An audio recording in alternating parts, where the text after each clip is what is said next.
বর্তমানে কিন্তু আমাদের চারিদিকে অনেক বাচ্চাদেরই ডায়রিয়া, পাতলা পায়খানা এরকম কিন্তু প্রবলেমগুলো হচ্ছে।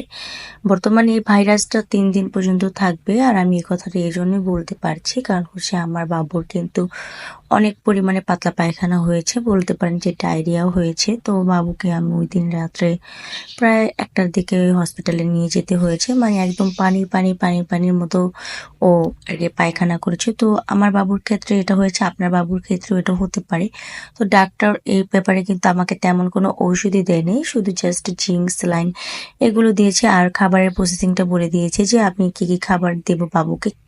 এইখানে ডক্টর আমাকে বলেছে শুধুমাত্র কাঁচা কলা দিতে, অন্য কোনো সবজি বা অন্য কোনো খাবার এড করতে না করেছে। মানে শুধুমাত্র কাঁচা কলার সাথে আপনি ভাত দিতে পারেন, আপনি চাউ করে দিতে পারেন, আপনি চিড়া দিতে পারেন, আপনি সুজিটা যেহেতু চাল দিয়েই তৈরি, সো আপনি সুজির সাথে কাঁচা কলাটা এড করে দিতে পারেন। তো আমি কিন্তু সুজির সাথে কাঁচা কলাটা এড করে দিয়েছি।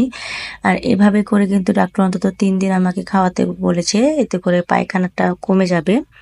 মানে মোট কথা পায়খানা যে পর্যন্ত না কমবে সেই পর্যন্ত কিন্তু এই প্রসেসিংয়ে বাবুকে খাবারটা দিতে হবে। সো আপনারাও যদি আপনাদের বাবু পায়খানা করে এবং ৬ মাস প্লাস হয় তাহলে কিন্তু কাঁচা কলাটা এভাবে দিতে পারেন।